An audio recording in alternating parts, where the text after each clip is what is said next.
मैं Canterbury bell school Lachhiwala से आपकी हिंदी की अध्यापिका रंजीत कौर मैम।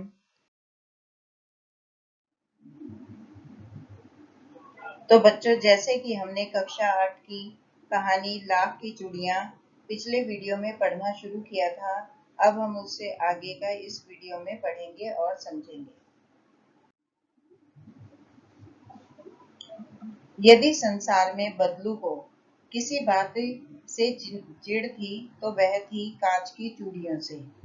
यदि किसी भी स्त्री के हाथों में उसे कांच की चूड़ियां दिख जाती तो वह अंदर ही अंदर कुढ़ उठता और कभी कभी तो दो चार बातें भी सुना देता।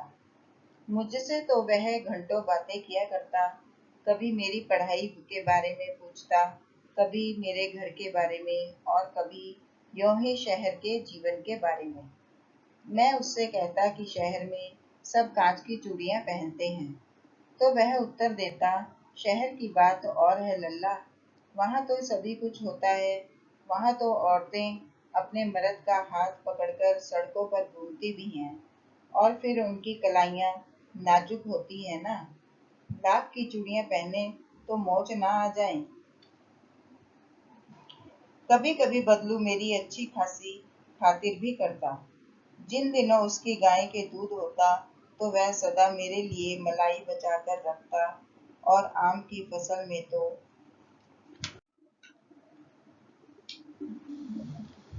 मैं रोज ही उसके यहाँ से दो चार आम खा आता। परंतु इन सब बातों के अतिरिक्त जिस कारण वह मुझे अच्छा लगता था वह यह था कि लगभग रोज ही वह मेरे लिए एक दो गोलियां बना देता। मैं बहुधा हर गर्मी की छुट्टी में अपने मामा के यहाँ चला जाता और एक आध महीने वहाँ रहकर स्कूल खुलने के समय तक वापस आ जाता। परंतु दो तीन बार ही मैं अपने मामा के यहाँ गया होऊंगा, तभी मेरे पिता की एक दूर के शहर में बदली हो गई और एक लंबी अवधि तक मैं अपने मामा के गांव ना जा सका। तब लगभग 8-10 वर्षों के बाद जब मैं वहां गया तो इतना बड़ा हो चुका था कि लाख की गोलियों में मेरी रुचि नहीं रह गई थी। अतः गांव में होते हुए भी कई दिनों तक मुझे बदलू का ध्यान न आया। इस बीच मैंने देखा कि गांव के लगभग सभी स्त्रियां कांच की चूड़ियां पहने हैं। बिरले ही हाथों में मैंने लाख की चूड़ियां देखी। तब एक दिन सहसा मुझे बदलू का ध्यान हो आया। बात यह हुई कि बरसात में मेरे मामा की छोटी लड़की आंगन में फिसलकर गिर पड़ी और उसके हाथ की कांच की चूड़ी टूटकर उसकी कलाई में घुस गई और उससे खून बहने लगा। मेरे मामा उस समय घर पर ना थे। मुझे ही उसे उसकी मरहम पट्टी करनी पड़ी। तभी सहसा मुझे बदलू का ध्यान हो आया और मैंने सोचा कि उससे मिल आऊं। अतः शाम को मैं घूमते घूमते उसके घर चला गया। बदलू वहीं चबूतरे पर नीम के नीचे एक खाट पर लेटा था। नमस्ते बबलू काका, मैंने कहा।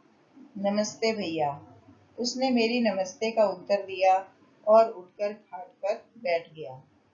परंतु उसने मुझे पहचाना नहीं और देर तक मेरी ओर निहारता रहा। मैं हूँ जनार्दन काका, आपके पास से गोलियां बनवा कर ले जाता था। मैंने अपना परिचय दिया। बदलू फिर भी चुप रहा, मानो वह अपनी स्मृति यानी अपनी याद पटल पर अतीत के चित्र उतार रहा हो।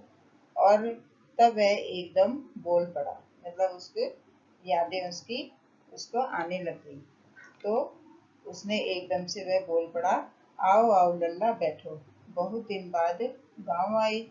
हाँ, इधर आना नहीं हो सका काका, मैंने चारपाई पर बैठते हुए उत्तर दिया। कुछ देर फिर शांति रही। मैंने इधर उधर दृष्टि दौड़ाई। ना तो मुझे उसकी मछिया ही नजर आई और ना ही भट्टी। आजकल काम नहीं करते काका, मैंने पूछा। नहीं लल्ला, काम तो कई साल से बंद है। मेरी बनाई हुई चूड़ियां कोई पूछे तब तो। गांव-गांव में कांच का प्रचार हो गया है। वह कुछ देर चुप रहा, फिर बोला, मशीन युग है ना यह लल्ला। आजकल सब काम मशीन से ही होता है। खेत भी मशीन से जोते जाते हैं और फिर जो सुंदरता कांच की चूड़ियों में होती है, लाख में कहाँ संभव है। लेकिन कांच बड़ा खतरनाक होता है, बड़ी जल्दी टूट जाता है। मैंने कहा, नाजुक तो फिर होता ही है लल्ला। कहते कहते उसे खांसी आ गई और वह देर तक खांसता रहा। मुझे लगा उसे दमा है। अवस्था के साथ साथ उसका शरीर ढल चुका था। उसके हाथों पर और माथे पर नसें उभर आई थी। जाने कैसे उसने मेरी शंका भांप ली और बोला, दमा नहीं है मुझे, फसली खांसी है। यह महीने 2 महीने से आ रही है। 10-15 दिन में ठीक हो जाएगी। मैं चुप रहा। मुझे लगा उसके अंदर कोई बहुत बड़ी व्यथा छिपी है, यानी कोई दुख छिपा है, कोई दुख वाली बात छिपी है। मैं देर तक सोचता रहा कि इस मशीन युग में कितने हाथ काट दिए हैं, यानी इस मशीनी युग में कि मशीनों के द्वारा काम होने लग गया है और जो हाथों से बनाई गई चीजें हैं वह कम हो गई हैं। कुछ देर फिर शांति रही, जो मुझे अच्छी नहीं लगी। आम की फसल अब कैसी है काका? कुछ देर पश्चात मैंने बात का विषय बदलते हुए पूछा। अच्छी है लल्ला, बहुत अच्छी है, उसने लहक कर उत्तर दिया और अंदर अपनी बेटी को आवाज दी। अरे रज्जो, लल्ला के लिए आम तो ले आ। फिर मेरी ओर मुखातिब होकर बोला, माफ करना लल्ला, तुम्हें आम खिलाना भूल गया था। नहीं नहीं काका, आम तो इस साल बहुत खाए हैं। वाह वाह, बिना आम खिलाए कैसे जाने दूंगा तुमको।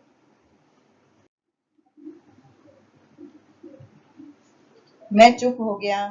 मुझे वह दिन याद हो आए जब वह मेरे लिए मलाई बचाकर रखता था। गाय तो अच्छी है ना काका? मैंने पूछा।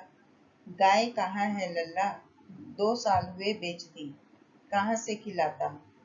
इतने में रज्जो, उसकी बेटी, अंदर से एक डलिया में ढेर से आम ले आई। यह तो बहुत है काका, इतने कहाँ खा पाऊंगा। मैंने कहा, वाह वाह। वह हंस पड़ा।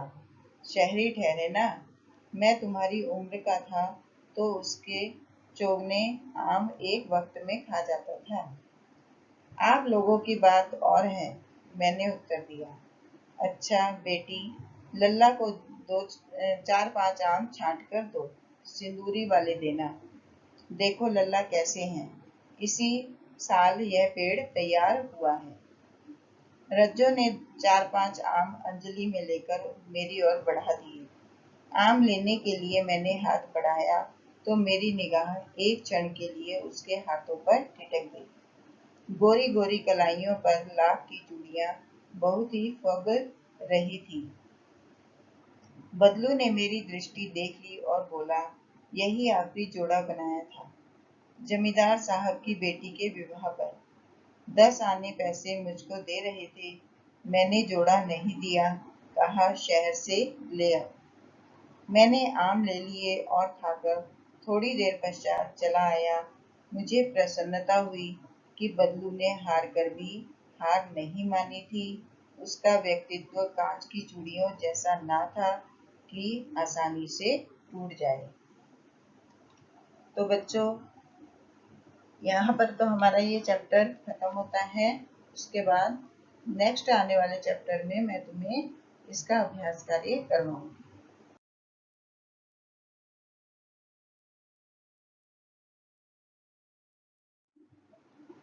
धन्यवाद।